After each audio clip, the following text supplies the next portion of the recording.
Sightseers! Got time for a quickie adventure?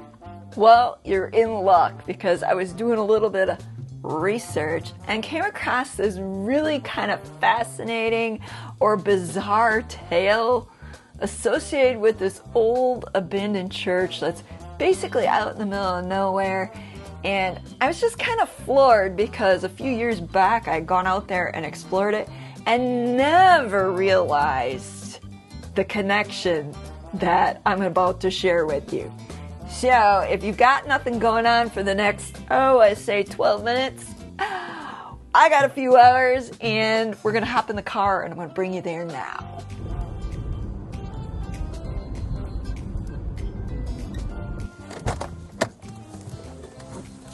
Oh my. Wow. It would appear things have changed since I was here last. However, rather than sit around and lament on these changes, I'm going to just dive into the story. Believe it or not, sightseers, this old church here in the background has ties to the one and only horror film director and producer, Bill Rebane. You know, the creative genius behind the giant spider invasion and blood harvest.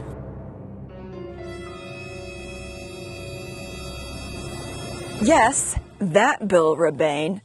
Back in the mid-60s, Bill evidently moved his family up to this region, this area of Wisconsin, from Chicago. And unbeknownst to him at the time, this area was first settled by a lot of Estonians.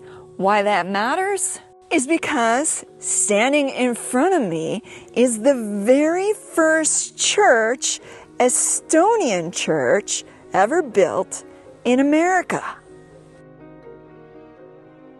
Wait, I should clarify, that is the first recorded Estonian church in America.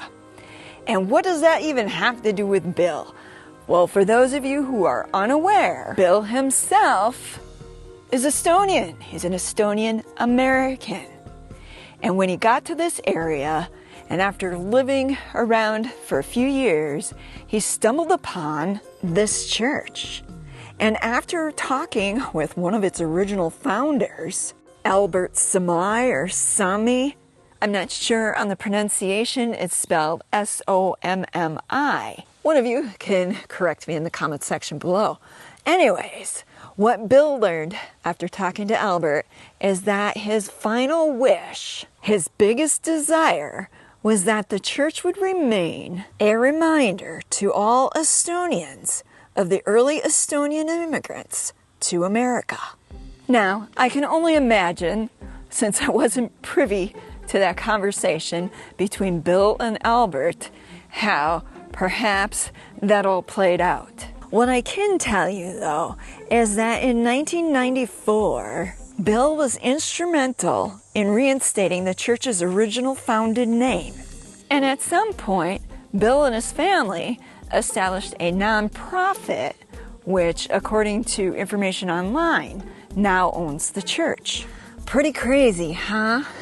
Probably one of the strangest things I've encountered in a long time, that a horror film producer-director would purchase an old wooden church out in the middle of nowhere here in Wisconsin.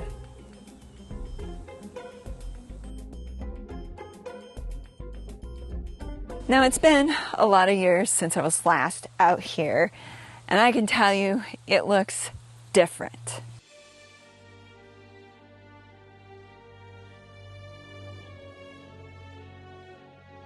When I was here last, there wasn't plastic up on the roof.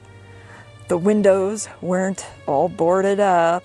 And I don't think you could open the door and look inside.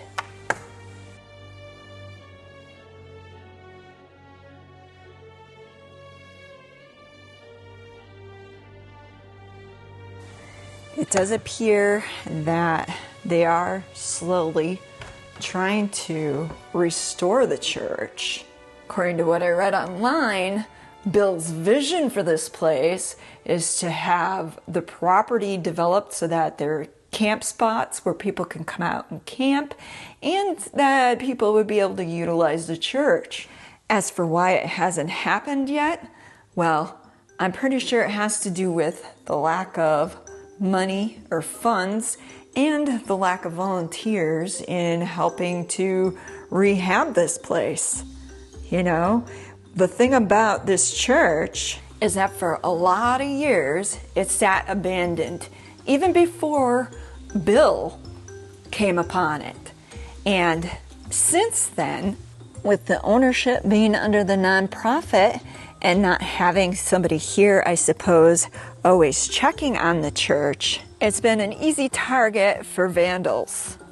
People who, for whatever reason, just can't resist the temptation to destroy or deface property.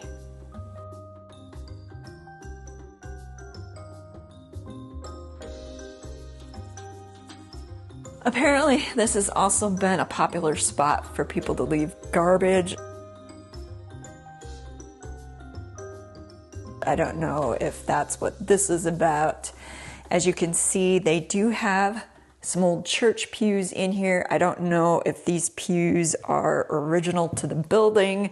It sounded like, from what I read in line, that when Bill took it over, it already had been so destroyed and robbed by those defacing the property that there really wasn't much left of the original church. For instance, if you look up to where the old church bell would have been, that's long gone, missing, long missing, since before Bill and his family established the nonprofit and took over the church. Over in this corner, you can see what is an old baptismal font.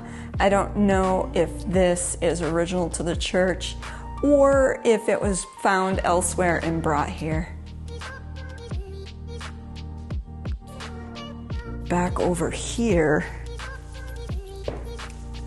is a set of stairs that brings you up.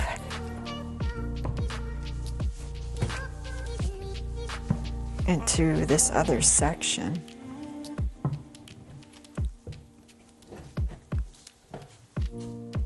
And then that's where the bell was.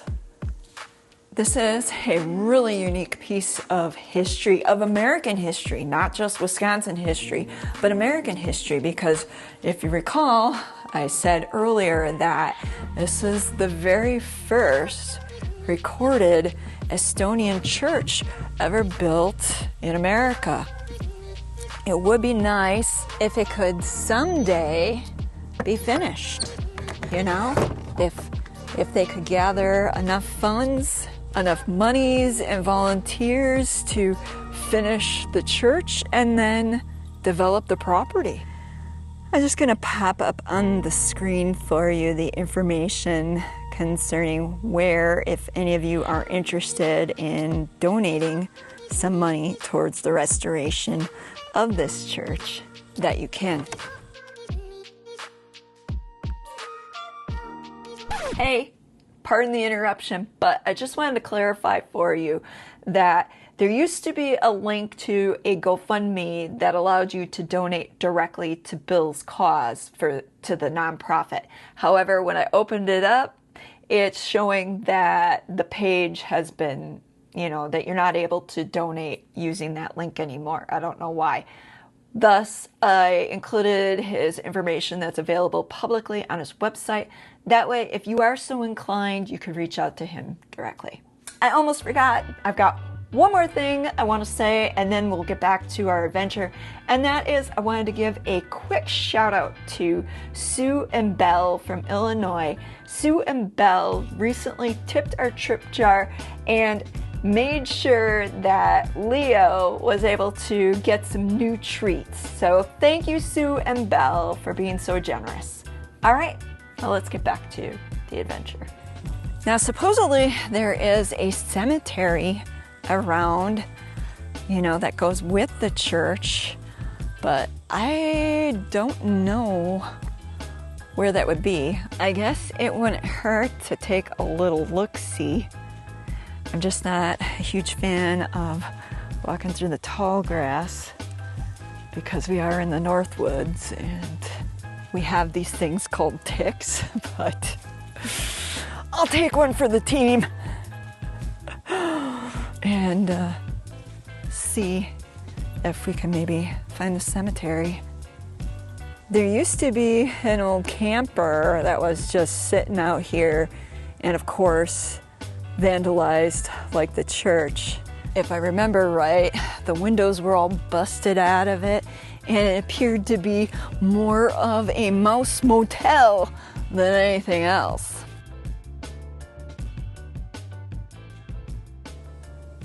Well, that does not look like a cemetery. And this looks like a major patch of poison ivy.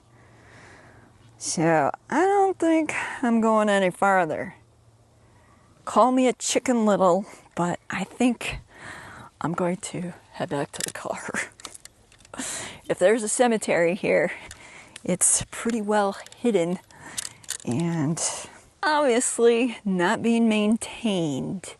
Of course, I read it online that there was a cemetery. That could also be nothing but a bunch of old-fashioned bull pucky. And I could be searching all day for a cemetery and never find it.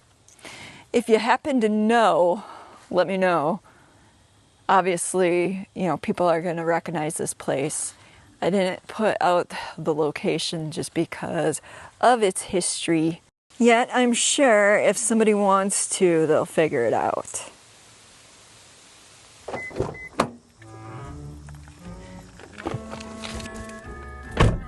I apologize, sightseers, for cutting that short. I suspect, though, I may have contracted. That's the word I'm looking for. I may have contracted poison ivy for the very first time because my leg is seriously itching and feels like it's burning right now.